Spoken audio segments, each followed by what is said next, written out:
Hi guys, hope you are all well. Let's talk about something which is a hot topic these days, especially for parents with small children. We all know that these days homeschooling is on the rise. So if you want to know how to homeschool your child, in this video we have very useful information. But before we go on, please subscribe to our channel for a constant feed of useful life information. Thank you, and now the subject. There are 10 areas that you need to focus on for taking charge of your child's education. Number 1. Know your reason why. Are you choosing this journey because of the uncertainty wrought by COVID-19, or is there another reason too? Think about your reason so that both you and your child are clear. Number 2, understand the rules. The local rules. Although homeschooling is allowed almost everywhere in North America and in most other countries, it's important that you know what your state, province, or region requires. Number 3, build yourself a support system. This is an important key to homeschooling success. But how should you find support? You can find it in your area, in the families you know, but in today's connected world, support groups aren't just limited to the homeschoolers in your local community. You can connect with homeschooling families from around the world through online groups, thus getting access to a whole new set of support networks that didn't exist not that long ago. Number 4, an important one, select syllabus. This is the part that most homeschoolers find daunting, choosing a curriculum. Before you delve into the endless offerings of homeschooling books and resources, consider your child's learning style and your teaching style. This will help you choose the right curriculum and to adapt it to your child's needs and your teaching preferences.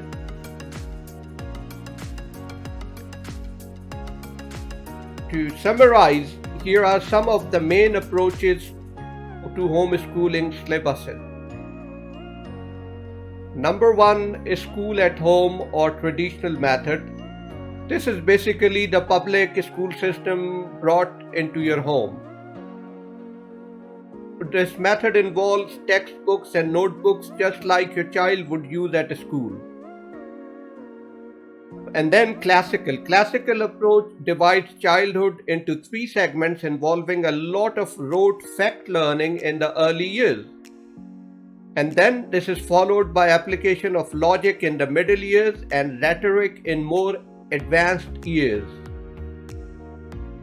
Another method is Charlotte Mason, which follows the teachings of Charlotte Mason. This method uses living books, typically fiction or other books that bring people and events to life. And then unschooling, yes, that's a method. It is also known as child-led learning. Unschooling allows a child's interests, passions, and life experiences to be the driving force behind their education instead of a set syllabus. And then unit studies. It focuses on one topic at a time and connects other subjects such as science, history, or language together based on that one subject. And then we have online or video schooling, which is technology based, and this method uses, as you have understood, either a website or a video that leads the kids through instructions, lessons, and different activities. And then the old famous Montessori, which is based on the research of Dr. Maria Montessori. This approach engages children to learn through self-discovery and exploration. And then you can make a customized syllabus also, which is you can combine parts of any of the methods to develop a mix and match approach to learning, personalizing everything to your child's learning. So once you have chosen the syllabus, number 5 is to create a homeschooling environment, a niche at your home, which to the child and to you also feels like school. The space you can use, it can be as simple as the kitchen table. Organize the resources that you will need, for example, in that space. Get your computer, printer, internet, blackboard, softboard, board to post, schedules, or whatever supplies you want together. And then number 6, you set precise goals. Consider what you want to accomplish in a time frame and then set up short-term and long-term goals to achieve it. Academics are just one component of your child's education. Consider other needs too. For example, how will your child get physical activity? When will your child socialize with other children? What extracurricular activities will your child pursue? And number 7, make a specific schedule. Devise a plan to achieve the goals you have set. A schedule helps you to be organized and have a mission. Break up your child's academic schedule and each subject you want to work on.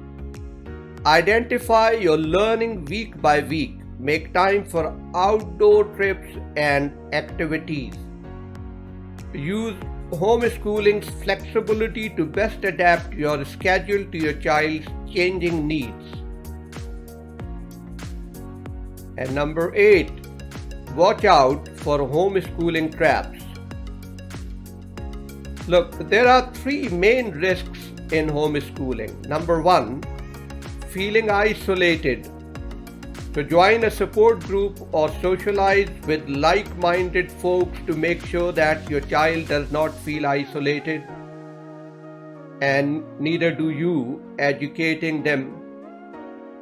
Number 2, committing to a curriculum too early. Some new homeschoolers purchase an expensive package right away only to find out that it doesn't suit their child's learning style. Experiment a little before you spend a lot of money.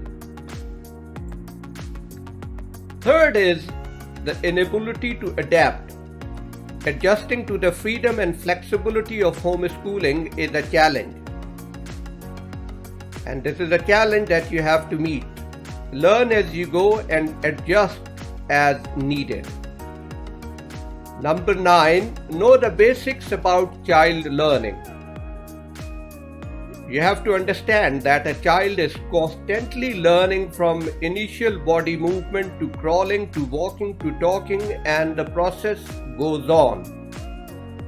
As a parent, you provide a model and a learning environment of safety, challenge, and opportunity tailored and adaptable to meet the present abilities and needs of your child. Homeschooling, you are on your own. Children learn different things at different rates. The important thing to know is when a child is ready to learn something. For example, a child will walk when a child is ready to walk. Forcing it is counterproductive. Learning is the same. And missing the right timing is also counterproductive. So you have to stay vigilant. And number 10 is stay current on the knowledge, attend homeschooling events and conferences, connect with other homeschoolers as a useful source of advice and insight, homeschool regulations can also change. So keep a tab. Be sure to check these thoroughly each year at least. So that's about homeschooling. I hope you have found this video useful.